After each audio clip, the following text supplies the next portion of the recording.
그거 자기 조작입니다. 이것은 지금 전혀 지금 신앙이 아니에요.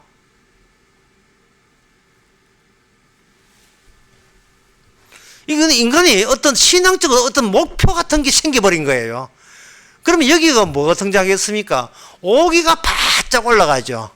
얼으면 얼을수록 오기는 비례해서 더 강화되죠. 오기가.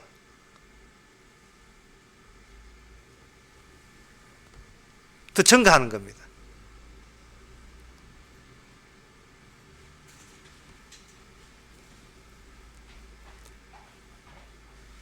그래서 그러면 이 문제를 지금 생중계 대충 정리됐습니까? 이제 본격적으로 하겠어요. 자, 이 문제를 어떻게 하는가?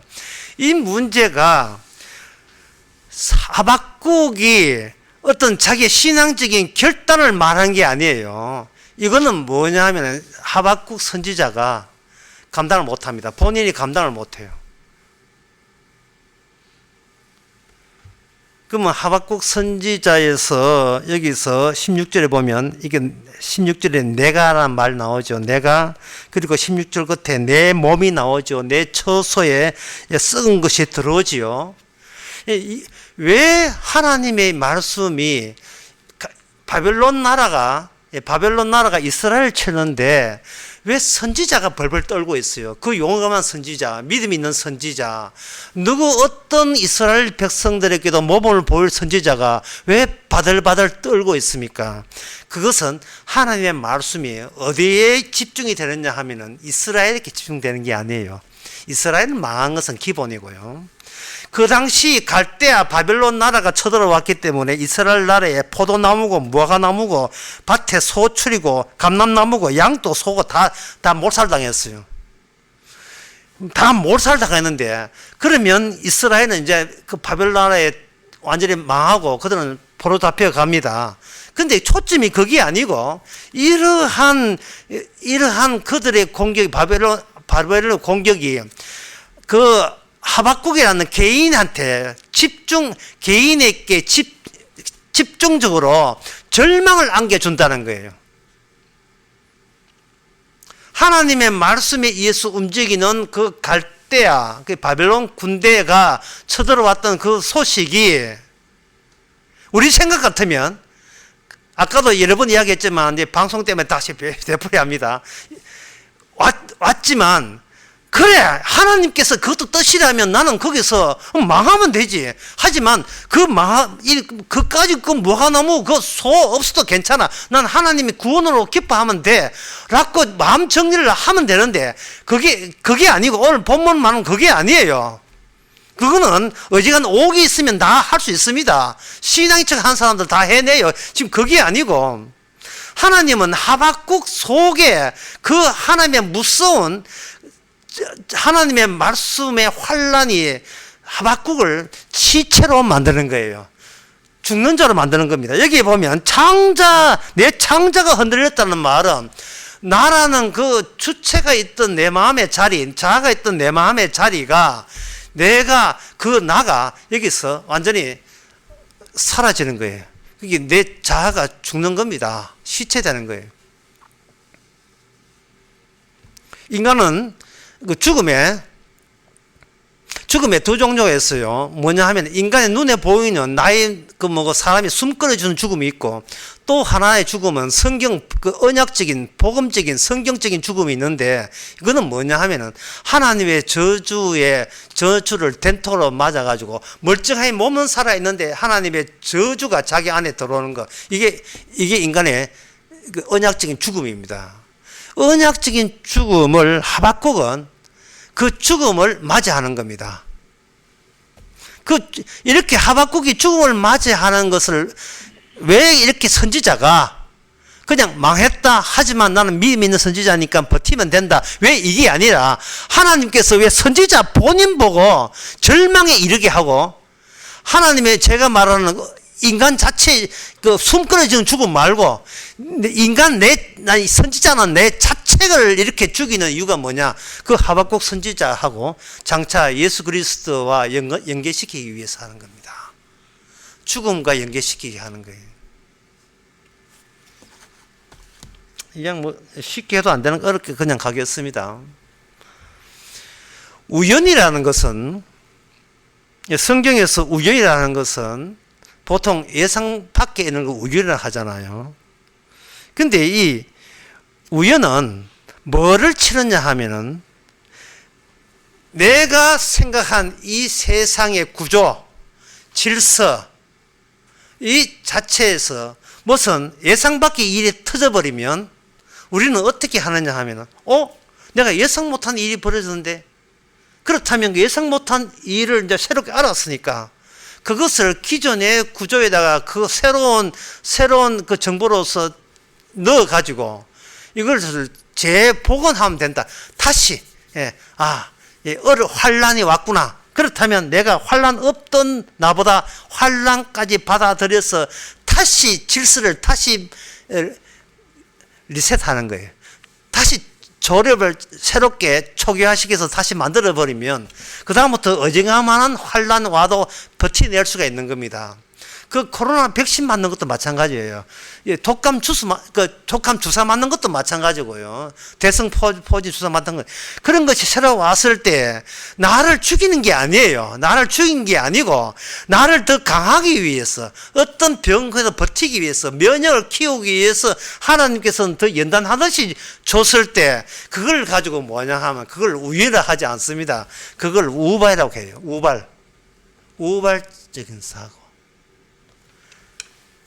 예를 들어서 차를 운전하는데 토끼가 딱 튀어나왔다. 그 운전하는 사람이 깜짝 놀라지요. 이거는 내 예상 못한 우발적인 상황입니다.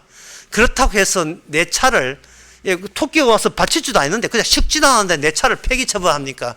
그런 일은 없죠. 그런 일은 없어요. 그런데 차를 몰고 가는데 위에서 절벽 지나가다 위에서 돌이 떨어져서 차에 탄 나도 죽이고 차도 박살냈다. 그걸 가지고 뭐냐, 우연이라고 하는 겁니다.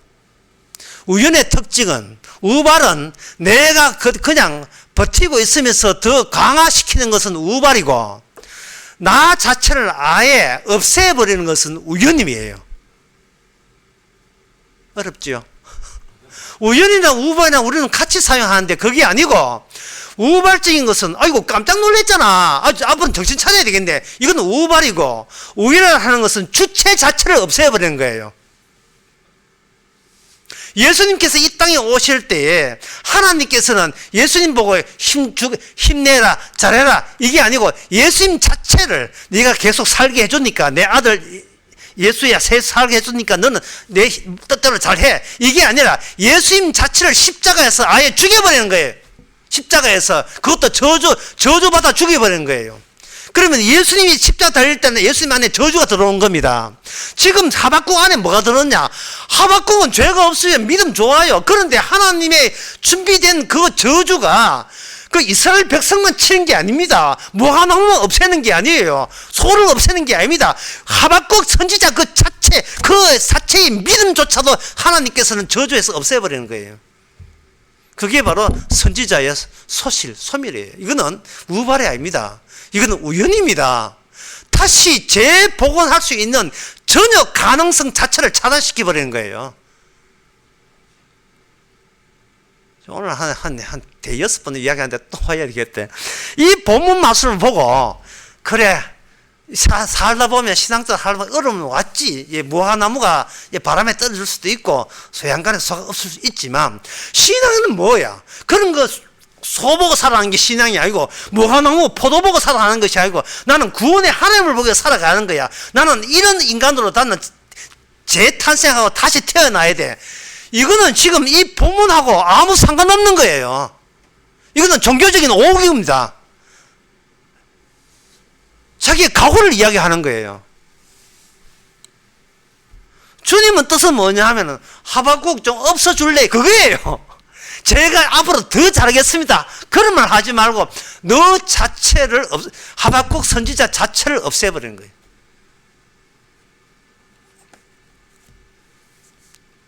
정신 바짝 차려서 환란을 대체하는 것이 아니고 주님께서는 그 갈대아의 그 바벨론 군대가 쳐들어온다는 그 소식이 여기 그 16절에 보면 내 뼈를 썩는 것이 들어왔으면 내 몸은 처수에서 바들바들 떠는 거예요. 그러니까 이거는 믿음 좋은 선지자가 이런 경험은 처음이에요. 처음이고 여기서 뭐 사라지냐 하면 내가 살아있다는 것이 아니고 내가 시체였구나.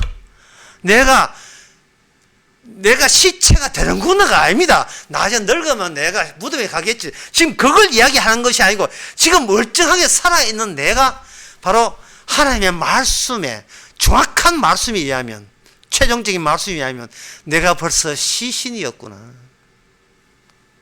하박국이 우리에게 보여주는 내용은 이겁니다. 인간이라 하는 것은 시신을 질질 끌고 자기를 화장터로 끌고 가는 고된 인생사. 예, 그밖에 없어요.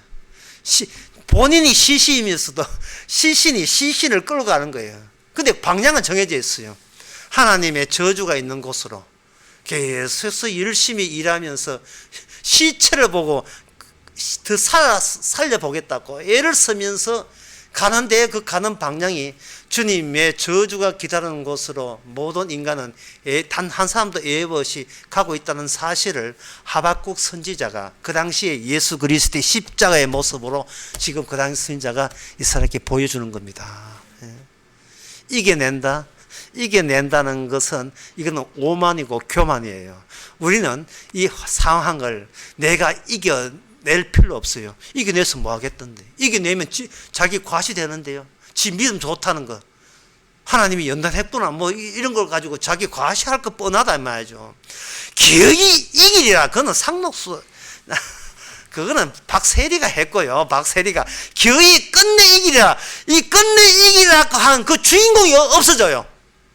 끝내 이길 주인공이 주께서는 제발 그런 것을 좀 산정하지 말고 그걸 내세우지 말라는 거예요.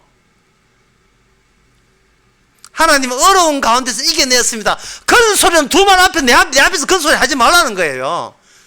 그거는 영웅이죠. 시련과 역경을 이겨낸 보람찬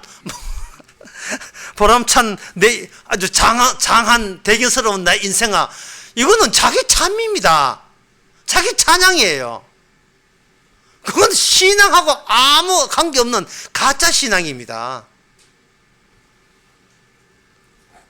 그럼 왜 이런 장차 오실 예수님과 연관해서 왜 이런 이야기를 말씀해야 되는데 왜 이런 이야기가 있어야 되는가? 신명기 6장 10절에서 13절을 제가 한번 읽어보겠습니다. 신명기 6장 10절에서 13절에 보면 내 하나님 여호와께서 내 열조 아브라함과 이삭과 야곱에 향하여 내게 주리라 맹세하신 땅으로 너로 들어가게 하시고 너를 내게 건축하지 않은 크고 아름다운 성읍을 얻게 하시고 너가 채우지 아니한 아름다운 물건이 가득한 집을 얻게 하시며 너가 파지 아니한 우물을 얻게 하시며 내가 심지 아니한 포도원과 감람나무를 얻게 하사 너로 배불리 먹고 하실 때에 너는 조심해서 너를 애굽 땅에서 종되었던 집에 인도하는 여호와를 잊지 말고 이렇게 되어 있어요. 자, 이게 하나님의 뜻이 이게 뭐냐 하면은 하나님께서는 이스라엘에게 뭘 보여주느냐? 하나님의 말씀을 제대로 다 지켰을 때에 어떤 혜택이 주어지고 어떤 모델적인 삶이 주어지는가를 하나님께서는 미리 보여줬어요. 미리. 네가 잘하면, 잘 들으셔야 돼요. 네가 잘하면 이 땅에서 포도나무, 무화과나무 잘 자라게 해줄게. 네가 잘하면 애굽에서 종되었던 걸 끄집어 낼게가 아니라 이스라엘 백성들이 잘한 것도 없어요. 그냥 일방적으로 주님께 애굽에서 끌려 나온 거예요. 끌려 나와서 어디에다가 심었느냐 하면은 그냥 포도원이 잘 돼요. 그냥 한간에 소가 많아요. 그냥 감람나무가 잘 자라요. 그냥 무화나무 잘 자라요. 그러니까 이스라엘 사람들이 오해하기를 역시 우리가 참 하나님 믿기 잘했구나. 지금 이렇게 오산하고 있는 겁니다. 이거는 하나님께서 맛배기 보여주고 깎아내리는 거예요. 그게 무너지게 하는 겁니다.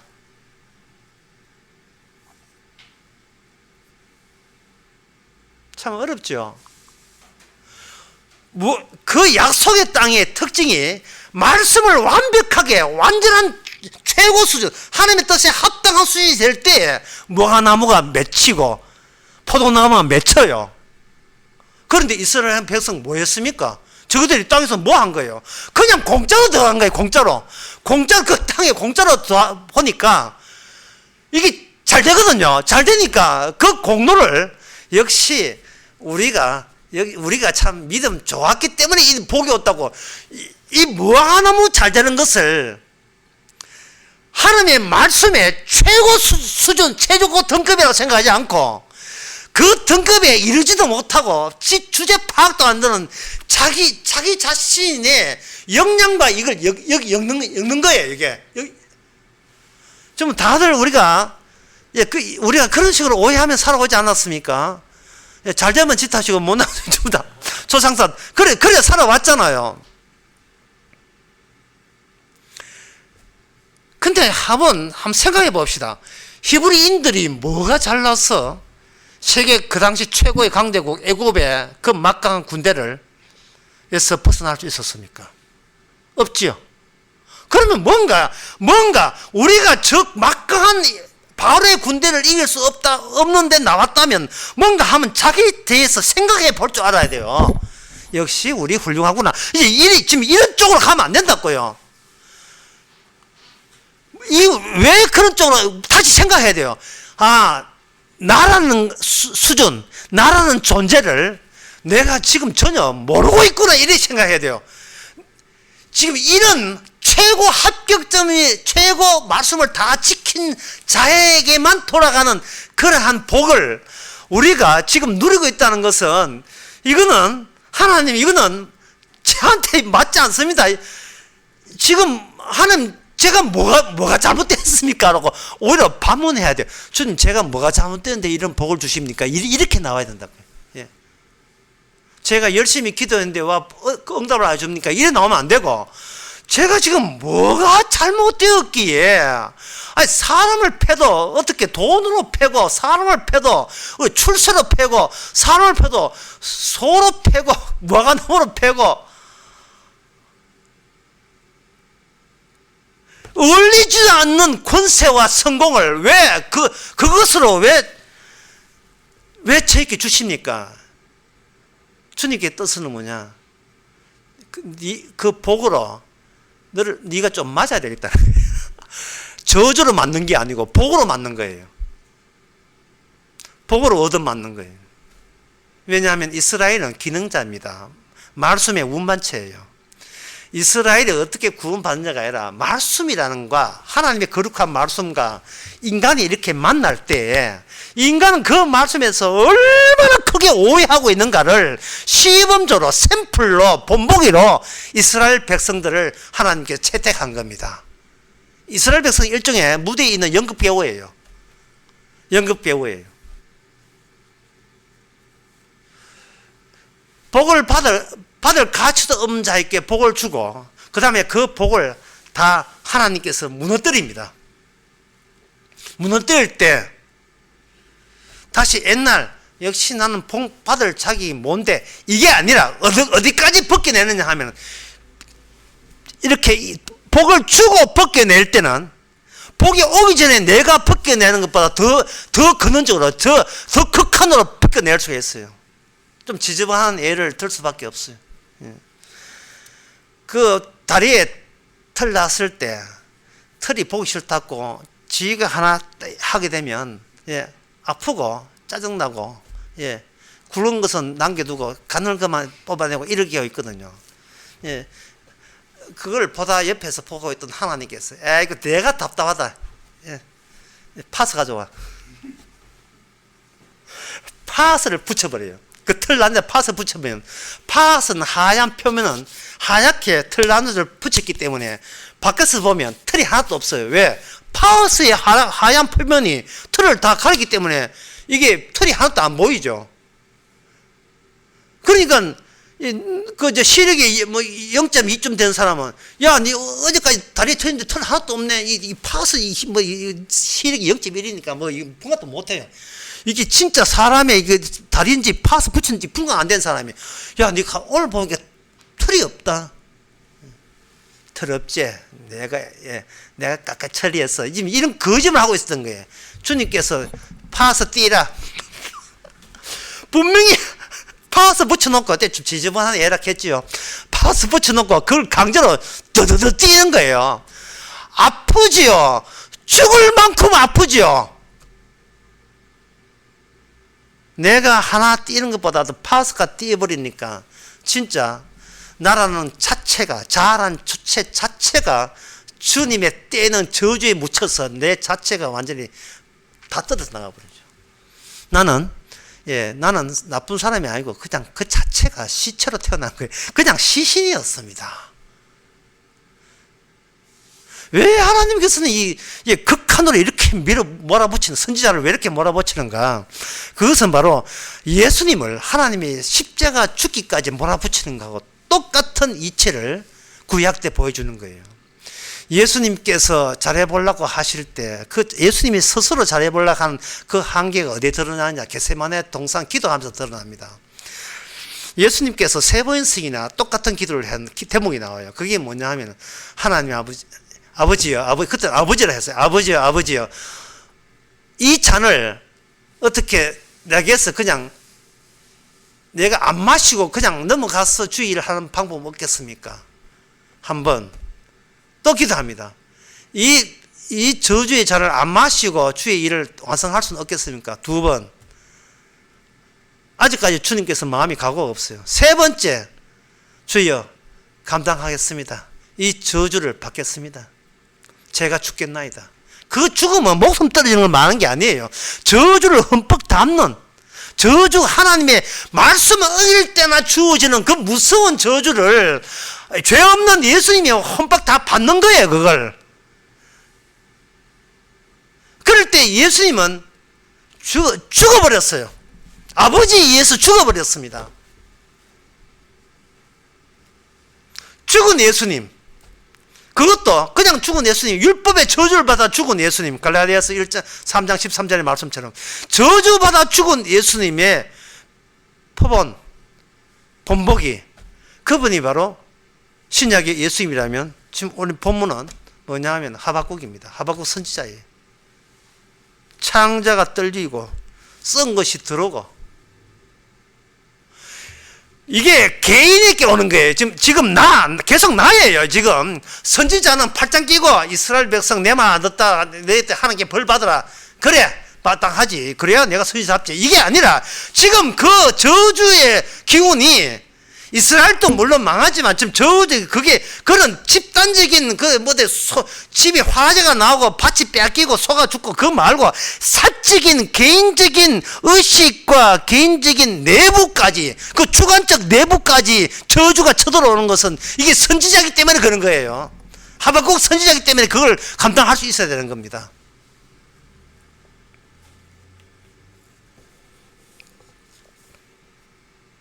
그렇다면 18절에 나는 여호와를 인하여 즐거워하며, 이건 어디서 나오는가 하는 거예요. 그 인디아나 존스라는 그 영화가 있어요. 그 영화에 보면 그 법궤가 나옵니다.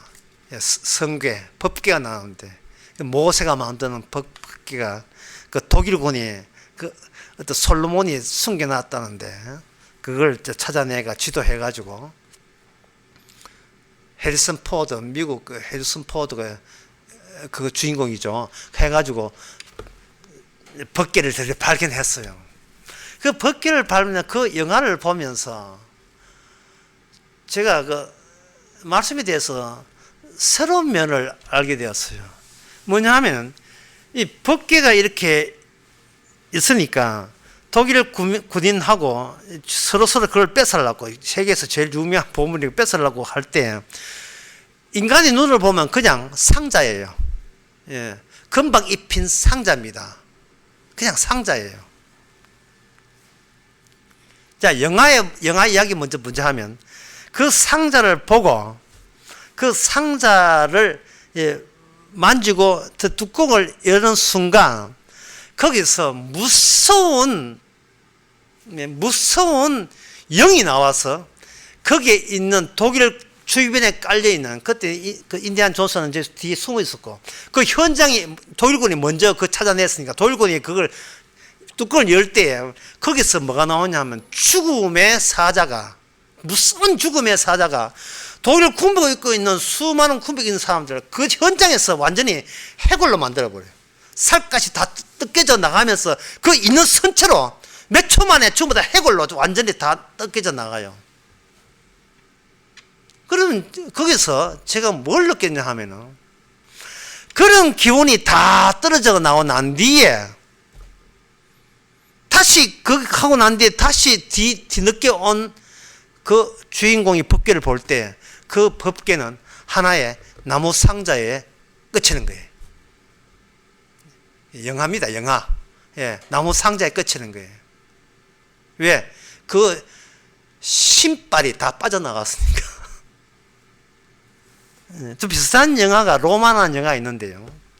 로마라는 영화에 로마 지역에 하수구 청소하는 인분들이 하수구를 이렇게 그 하수를 개수하고 보수하는 인분들이 우연히 뭘 발견했냐 하면은 중세 때, 로마 중세 때 프로스코 화가 온 사방에 걸려 있는 그런 진짜 세계 최고의 명작들이 걸려 있는 그 공간에 우연히 들어가게 돼요. 우연히 발견했어요. 그걸 발견해가지고 고고학자하고 관계자한테 연락을 해가지고 그 사람들이 우르르 와가지고 인부들을 해가지고 사진도 찍고 이제 이 프로스코와 유명한 중세 때 그 미켈란젤로와 그 사람들 당대에 그림들을 보는 순간 그 공간에 갑자기 무너져요. 왜 무너지냐 하면은 그동안 외부인이 그 현장에 들어가지 않는 조건 하에 그 명화는 유지가 되어 있었는데 외부인이 들어가는 순간 그 외부인 앞에서 명화는 완전히 흙덩어리쯤으로 전부 다 무너져 내립니다. 자, 제가 이 말씀을 왜 드리냐 하면은요, 우리가 내가 주체가 살아있고 하나님 제가 구원받으려면 뭘 하면 됩니까? 내가 천국 가면 뭘 하면 됩니까? 내가 하나님 말씀대로 백성이 되고 믿음을 하면 어떻게 됩니까? 하고 말씀을 내가 살아있는 내가 보다 훌륭한 신앙인 천국 가는 신앙인 되기 위해서 말씀을 대한다면 이거는 진짜 말씀이 품고 있는 그 능력과는 별개의 문제예요. 전혀 관계없이 내가 그 말씀을 구경하는 것이고 관찰하는 것이고 지키려고 애쓰는 것이고 그 말씀은 내 앞에 그냥 하나의 대상으로 객관화되어 있어요. 오늘 하박국처럼 말씀이 내 안에 드는 주관화가 되지를 못하는 겁니다. 그런데 예수님의 경우 봅시다. 오늘 하박국 경우도 마찬가지고 지금 하박국이 하나님의 말씀대로 물론 그것도 인간이니까 하나님의 환난 온다는 믿음을 알고 제가 믿음을 단단히 해가지고 심지어 어떤 어려움이 있더라도 주님을 기쁘시게 하고 믿음에서 살겠습니다. 이런 단단히 각오를 하면서 하나님 조치하세요. 저는 각오되었습니다. 이스라엘은 지금 망해도 돼. 망해도 하나님 망한 것 뜻이라면 제가 충분히 감당했습니다. 자, 하나님 일을 하세요. 이런 경우는 이거는 말씀이 하박국 속에 들어온 게 아니고요. 객관화되는 거예요. 내가 지켜보겠어. 관찰해 보겠어. 주께서 어떻게 하는지 내가 보고 내 믿음이 그 정도 견딜 만한 믿음이 됐다고 자부해. 이게 되는 거예요. 그런데 하나님께서는 고맙게도 하나님의 말씀이 갖고 있는 그 아까 복이 있다 했죠. 뭐도 있는가? 복만 있는 게 아니고 저주가 있거든요. 말씀이 품고 있는 저주가 말씀 안 지키는 사람에게 주어지는 것이 아니고 선지자 속에 이게 법께서 있는 그 죽음의 사자가 찾아오는 것처럼 선지자를 향하여 그게 돌진해서 말씀 자체의 저주가 선지자 속에 들어오는 거예요. 그러면 선지자는 뭐를 통과하느냐? 하나님 말씀 속에 있는 저주와 축복이 있는 말씀 속을 지금 속으로 관통하고 지금 그걸 통과하는 체험을 하고 있는 거예요. 그게 바로 오늘 본문 16절입니다.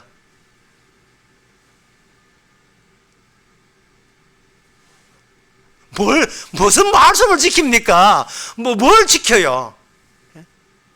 여러분, 저거는 법계입니다. 뚜껑 열면 큰일 나요. 뚜껑 열면 우리 죽습니다.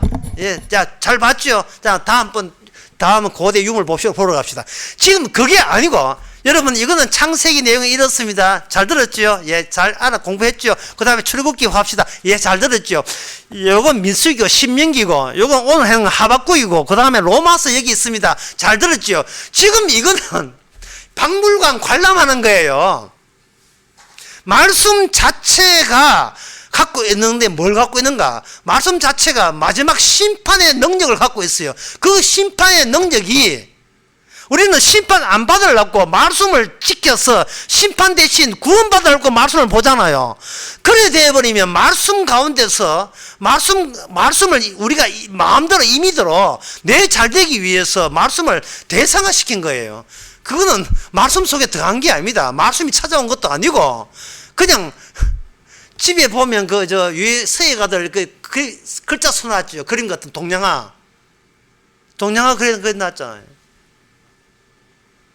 동양하니까 제가 말씀드리겠습니다만 옛날에 우리 할아버지 어릴 때 교회 안 다닐 때 할아버지가 제사 지낼 때 항상 동양화 평풍 10폭짜리 동양화를 이렇게 사가지고 쫙 옆에 딱 했어요.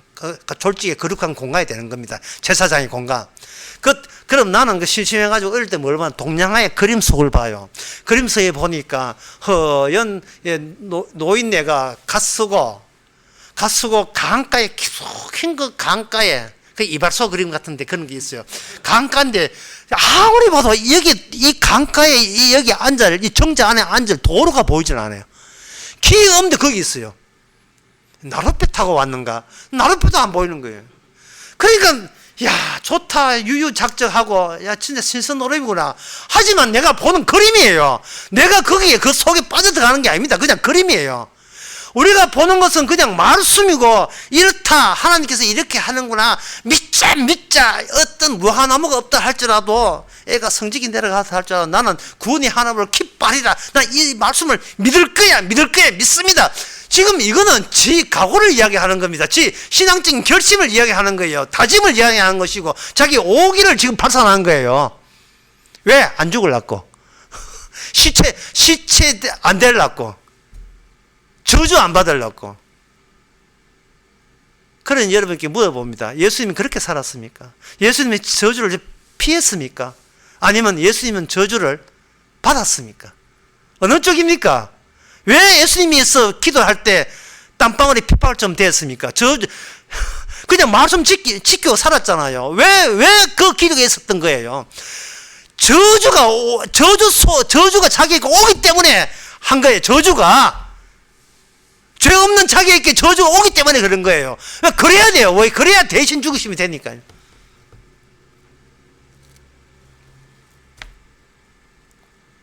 지금 하박국에 일어났던 하박국이 시체가 되고 저주 속에 있는 것, 이것이 성령을 통해서 말씀이 그대로 우리를 속에 십자가 완성, 이 말씀에 대한 완성으로 우리 안에 성령으로 주십니다. 주게 되게 되면 우리는 어떻게 되는가? 내가 살아도 시체고 죽어도 시체고 하나님의 복받을 자격 전혀 없음을 우리는 기쁨으로 알게 됩니다. 내 안에 내 대신 저주받으신 분이, 내 대신 저주받은 하박국은 온전한 거기 메시아가 아니니까. 근데 오늘 본문에 의하면 그 저주받은 하박국에 의해서 새로운 이스라엘을 내다보는 것처럼 우리 신약체에는 예수님께서 저주받은 그 예수님께서 성령을 통해서 우리에게 오심으로 말미암아 우리가 새삼스럽게 이 말씀을 지킬 필요 없어요. 아니, 말씀을 지킨다는 자체가 잘못이에요. 말씀을 지키는 게 아니고 말씀이 들어와 버립니다. 말씀 다 이뤘다가 우리가 들어와 버려요. 들어와 버리면 그 다음에 18절을 보면 나는 여호와를 인하여 즐거워하며 16절에 내 몸은 떨리는다 나는 두렵다 해놓고 19절에 18절에 그렇게 해놓고 17절 띄우고 18절에 보면 나는 여호와 인하여 즐거워하며 내 구원의 하나님을 위하여 기뻐한다. 즐겁다 기뻐한다는 것은 16절에 있을 수 없는 겁니다. 그럼 이건 무엇을 말하냐? 말씀이 하박국으로 하여금 두렵고 떨게 떨게 그런 공포가 없어요. 이게 하박국이 생전 처음 겪은 공포예요. 그 공포를 경유해서 뭐로 빠져나오는가? 여호와로 인하여 즐거워하고 기뻐하는 기쁨으로 빠져나오는 이 코스는 바로 장차 오실 예수님께서 가셨던 그 코스고, 그 다음에 성령께서 우리에게 찾아줬을 때 우리가 이 코스를 안에 우리가 놓여 있다는 사실을 말씀을 통해서 우리에게 이야기해 주는 겁니다. 우리가 뭘 지켰습니까? 전혀 아무것도 지킬 필요 없고요. 아무것도 행한 거 없습니다. 다만 이 하박국 말씀이 통째로 우리 안에 들어오게 되면 우리로 하여금 지키는 것이 아니고 겪게 하죠.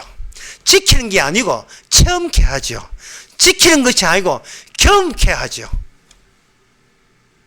내가 시체에 불과하다는 사실을 경험케 하고, 따라서 우리가 그동안 무화과나무, 포도나무, 감람나무, 그렇게 우리의 양이, 그거는 우리에게 너무나 당연한 것이 아니고, 선지자는 하박국은 뭐를 통과하느냐? 무화과 없는 곳으로 통과하고, 포도나무가 전혀 없는 곳으로 통과하고, 감람나무가 없는 곳으로 통과하고, 양이 없는 곳으로 통과하고, 소가 없는 곳으로 통과하는 것. 이것이 바로 선지자 속에 계속해서 선지자로 하여금 너는 복을 받을 자격이 못 된다는 것을 주께서 친히 체험케 하시면서 어디로 빠져나오는가? 나는 구원의 하나님으로 즐거워하고 구원의 하나님으로 기뻐하는 그것으로 빠져나옵니다. 이게 하나의 완성된 성도의 삶으로서 이게 딱 곽이 짜인 거예요. 완전 구성이, 성도는 이렇게 된다, 구성된 거예요. 지키는 게 아니고 매일같이 이런 체험이 반복적으로 이루어지는 겁니다. 그래서 이 말씀하고 마치겠습니다. 그래서 이렇게 해야 돼요. 하나님이요, 저를 왜 주께 그저 주시는 은혜와 복으로 저를 왜 패십니까? 왜 때리십니까? 매일같이 주께서 복으로 패시는데 제가 복받을 자격이 안 된다는 것을 주께서도 알고 저도 알지 않습니까? 그런데 왜 자꾸 복을 주시고 은혜 주십니까? 왜 무화과나무가 있고 왜 포도나무가 있습니까? 이것은 겪고 하게 되면 포도나무가 있음으로 기뻐하는 것이 아니고 바로 그 코스 자체가 구원의 하나님이 가신 코스에 우리를 참여시키고 동참시킨 그 기쁨이 저와 여러분에게 있기를 바랍니다. 기도하겠습니다. 하나님 아버지, 저희들 말씀 지켜서 내한테 이익이 되려는 그러한 큰 오산 속에 있었다면 주여 그것이 잘못인 것을 깨닫게 해 주옵소서. 십자가 없이 구원받고자 하는 모든 시도가 너무나 악마적이고 불신앙적인 것을 깨닫게 해주시고 주께서 우리를 위해서 뭘 했는지를 주와 함께 살면서 늘 체험하고 반복해서 경험하는 저의 남은 생애가 되게 하옵소서. 예수님의 이름으로 기도합나이다. 아멘. 찬송가 214장 합시다.